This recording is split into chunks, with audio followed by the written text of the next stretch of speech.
Droplet-based single-cell transcriptomics has recently enabled parallel screening of tens of thousands of single cells in a matter of a few minutes to a few hours. With the growing popularity of the technique and its affordability, a sharp increase in sample sizes is being observed in recent investigations. Very few clustering methods are present for such high-dimensional data, many of them compromise accuracy for speed. For instance, network-based clustering techniques use an exhaustive nearest neighbor search, which is of quadratic time complexity. For large sample sizes, this technique proves to be very slow. Dropclust is a new clustering algorithm for such large data that uses locality-sensitive hashing, which is an approximate nearest neighbor search technique. This neighborhood information is used to perform structure-preserving sampling of the expression profiles, which retains a relatively higher number of representative transcriptomes from smaller subpopulations. This technique helps in accelerating unsupervised cell grouping without compromising accuracy. Dropclust outperformed the best existing clustering methods in terms of execution time, accuracy, and detectability of minor cell types. Two datasets were used from a recent work by Zheng et al. For the assessment of the clustering techniques. The expression matrix of each was downloaded from 10xgenomics.com. The first single-cell RNA-seq data consists of approximately 68,000 PMBCs collected from a healthy donor. 11 different cell types in the PBMC tissue are used as a reference for cell type annotation. The second was expression profiles of 3200 Jurkat and 293 T cells, which were manually mixed in the test tube at a 50-50 ratio. The cells are annotated using SNV analysis. For benchmarking the performance of the clustering algorithms, two additional datasets were used. These were the expression profiles of 49,000 mouse retina cells and 27,000 mouse embryonic stem cells. To evaluate the congruence between Dropclust and Seurat, a droplet-seq data containing 20,000 transcriptomes sampled from the arcuate median eminence complex region of mouse brain was used. Preprocessing and normalization techniques are applied to each of the expression matrices of the datasets mentioned. For each dataset, genes whose UMI count was greater than 3 in at least 3 cells were retained. In the PBMC data, only 7,000 genes met this criterion. This filtered dataset was then UMI normalized, that is, UMI count of a gene was divided by total UMI counts in each cell and then multiplied by the scale counts by the median of the total UMI counts across cells.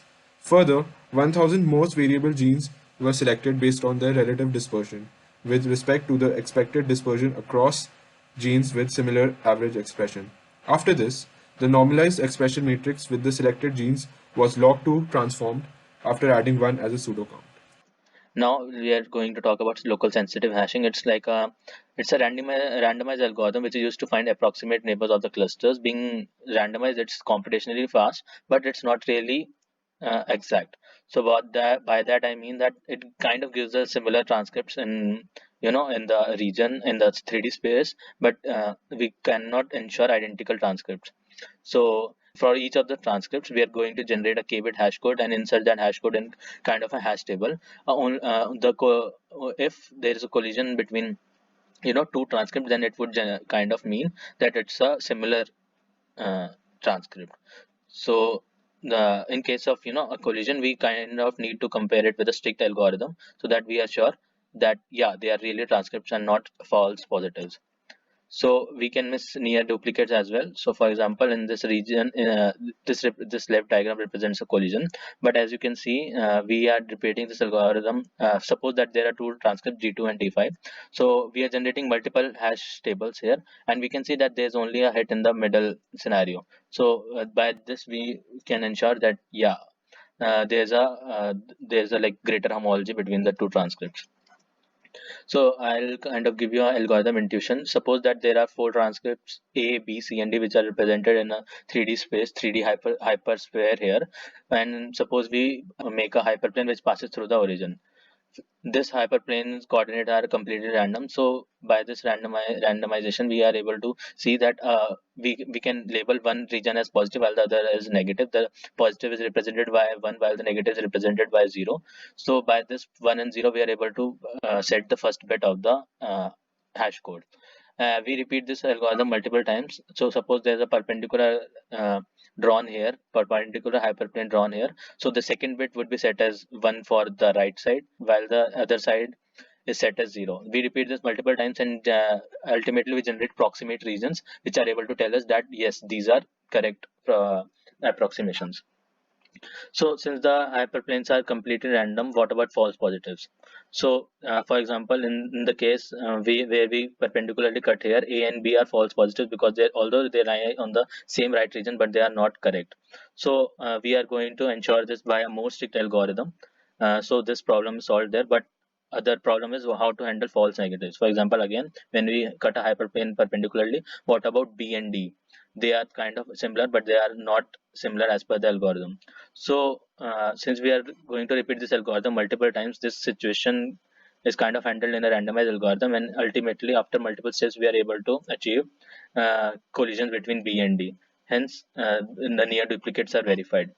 The time complexity is divided into two steps. First is finding the approximate region for where the transcript lies. For this, we require D into K operations, and the other operation is comparison for each point in every region. It's Dn upon 2K average operations. So if this is a randomized algorithm, we repeat it kind of L times, and this is the equation for that. When K is approximately equal to log n, then we uh, the algorithm runs in order of log n time complexity. The implementation of this algorithm is available in sklearn with the in the sklearn.neighbors library. So hence we are able to handle it there. I'll be talking about the Louvain method and the structure preserving subsampling method in the drop cluster algorithm. So the title of the Louvain method is Fast Unfolding of Communities in Large Networks. This was an algorithm published in 2008, and it is a heuristic method that is based on modularity optimization. And the task of this method is to extract the community structure from large networks. So what it means is that it finds out clusters from a data set of samples, and which has been used in our case. And in most of the cases it outperforms the other cluster detection methods in the terms of computation time. And talking more about the implementation of Louvain method in dropclust, it's that it analyzes the nearest neighbor networks provided by the local sensitive hashing as explained by Anmol, and it identifies clusters in that network. And the pro about the Louvain method is that it is pretty accurate and precise in finding the prevalent cell types, and it is pretty fast in also doing so.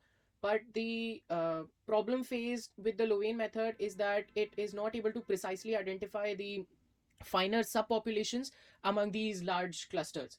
And the other problem which was not mentioned in the research paper was that it several times it detects unconnected networks as connected networks.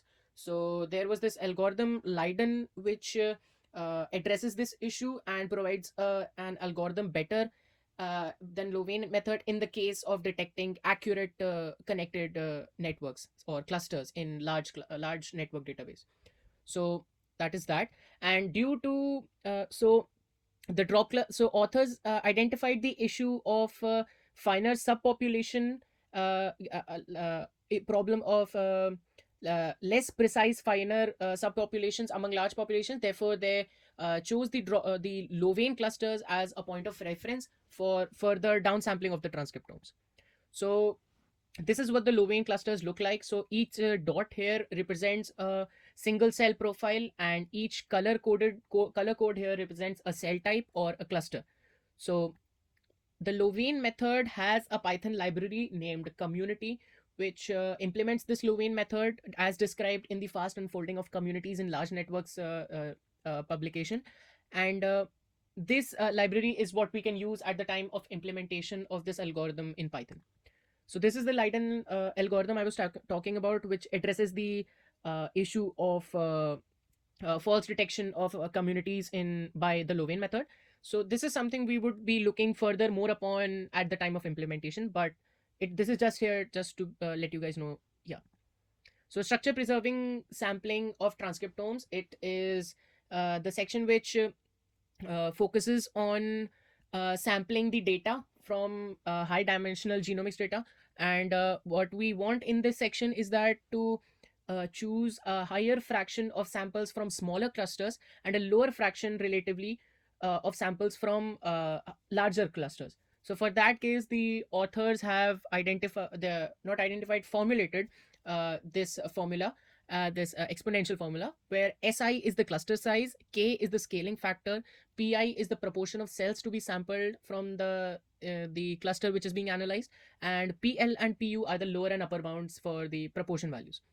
So uh, the reason why we are doing this is that we want to preserve those smaller clusters, those rarer cell types, and for doing so at the time of subsampling, we don't want to sample a very small amount of that cluster, because that could lead to diminishing of that small cluster, or being not able to preserve that smaller rarer cell type. So for that case, this formula is being used so that larger representative samples are identified from smaller clusters, and the cluster is being preserved. So the PL, PU, and K values in this formula are variables. So the authors, as explained in the supplementary data, they tried out different of these values for the blood cell data set which they had, and for different of these values they chose the best value, and by taking them as constants, they evaluated the Droplet algorithm for different data sets. So, but as we take limit on this formula, we find that there is no really defined, upper and lower limit on these proportions. To solve this problem, Dropplus uses simulated annealing or SA technique to come up the right values of L, like lower limit and upper limit, and also a scaling factor which is used like a hyperparameter in this situation. Simulated annealing is usually a optimization technique for artificial intelligence algorithms, through which we are able to achieve local minima or maxima. As we move closer to the solution, we take smaller and smaller jumps, while as we are far away from the solution, we take larger jumps to get closer to the solution earlier. So a variant of this algorithm would be used for sampling process, and ultimately preserve them for cluster analysis. And another implementation is of this algorithm is coupled simulated annealing, for which a Python package already exists, and it's been a paper which has been it's been an accepted paper, so we have confidence with this algorithm. Talking more about how Low-Vein clusters and structure preserving sampling were working together, it's that Low-Vein clusters helped in identifying the smaller clusters which need to be subsampled with a higher fraction. So after the Low-Vein clusters have been identified, as you can see in this 500 sample and 2000 samples, the blue dot here represents random subsampling, and the orange dots here represents structure preserving sampling. So the green and the dark blue clusters, that is the 2 and the 4 value, which has been noted down on the x-axis, they represent the IDs of small clusters, in which case we want a higher fraction to be sampled. So as you can see in the case of structure preserving sampling, we can easily see a higher fraction being sampled from as compared to the random subsampling, and same is in the case of 2000 samples also, which is exactly what we want with the structure preserving subsampling. It has been found that clustering outcome is improved by careful selection of genes. So, for the cells obtained through structure-preserving sampling, gene selection is performed based on principal component analysis. PCA has been widely used for this purpose. Principal components are new variables that are constructed as linear combinations or mixtures of the initial variables. These combinations are done in such a way that the new variables, that is, the new principal components, are uncorrelated, and most of the information within the initial variables is squeezed or compressed into the first components. PCA tries to put maximum possible information in the first component, then maximum remaining information in the second component, and so on. Traditionally, genes with high loadings on the top few principal components are considered to be the most informative. This method, in some sense, guarantees selection of the most variable genes. However, expression variability may not necessarily explain the cell type heterogeneity. Therefore, principal components that not only explain a sizable proportion of the observed gene expression variance, but also represent large proportion of cell types are selected. For each of the top 50 principal components, the explained cell heterogeneity is estimated by inspecting the multimodal nature of its marginal distribution. Gaussian mixture model GMM with Bayesian information criterion BIC is used to determine the number of modes corresponding to each principal component. Each of these modes are expected to represent a cell type. When Gaussian mixture and Bayesian information criterion are applied on the real datasets, it is commonly observed that the top principal component featured a smaller number of modes, whereas trailing principal components featured higher modality, as shown in this bar plot, which shows the number of Gaussian components for each of the top 50 principal components from the mouse retinal data. Principal components modeled by 3 or more Gaussian components are finally selected for PC loading based gene selection. Finally, from the PC loading based selected genes, the top 200 high loading genes were selected for clustering. On to the step of post-hoc clustering for the left node transcriptomes. These are the transcriptomes which were remaining after the hierarchical clustering process. For these transcriptomes, locality preserving hash codes were generated and approximate nearest neighbors are found out by the means of LSH queries.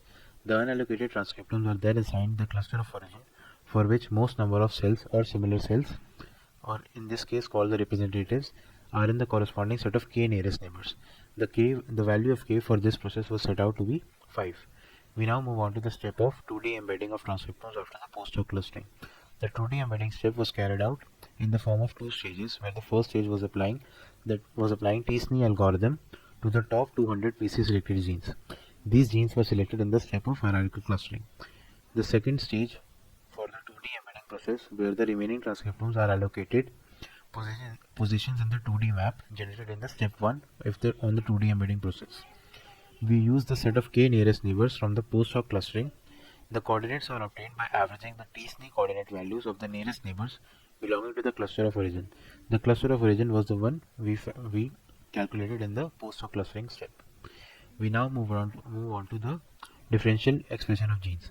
For differential expression analysis or DE analysis, we consider 100 randomly chosen transcriptomes.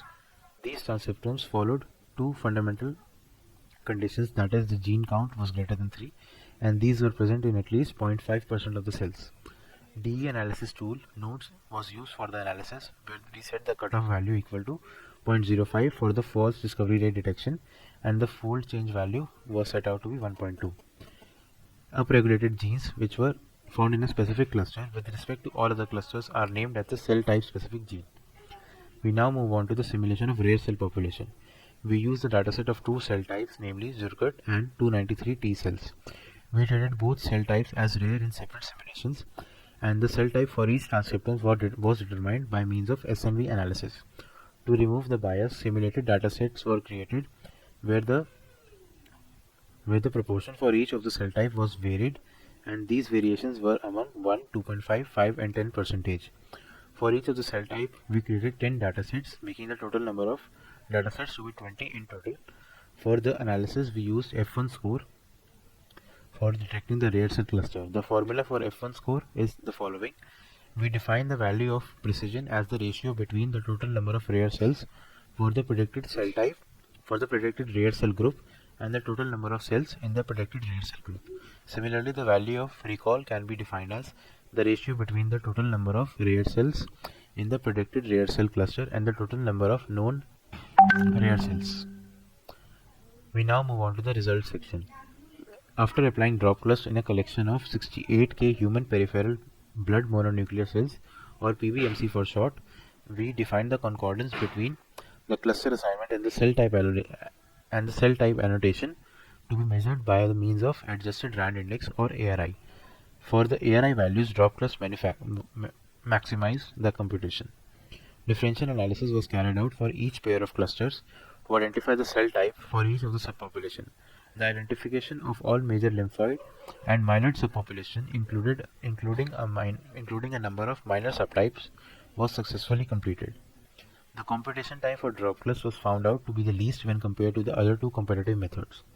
The execution time for the complexity in each of the methods is as follows. Seurat took O(n) square time for the similarity matrix computation. Dropclust took an n log n time for the structures preserving sampling, or SPS, followed by the hierarchical clustering of transcriptomes in O(m) square log m time. Zheng et al. Used k-means clustering with O(n) square time. Here in the first image we can see the clustering for the 14 different type of cell subpopulations. The cell markers for these subpopulations can be seen, or are given in the supplementary material provided. Here with the second image we can see the computation time in terms of minutes for all the three proposed algorithms, where the Seurat took approximately 100 minutes in computation, Zhang et al. Took about 20 minutes in its computation, and Dropclus took the least time, that is 8 minutes in computation. As described in the as described in the previous slide, the means of ARI index or adjusted rand index. Here we can see that Dropclus has the maximum ARI index, followed by Seurat and then Zhang et al.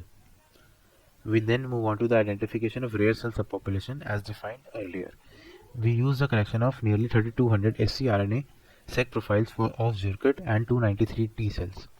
The concentration for each of the cell type was varied among 1 to 10%, and F1 score was used to measure the algorithm efficiency. The last part of the results was the visualization of scRNA sequence datasets. We used GC algorithm to obtain the 2D coordinates for the subsample of data, followed by inferring sub coordinates for the remaining transcriptomic sequences using nearest neighbor algorithm among the subsample.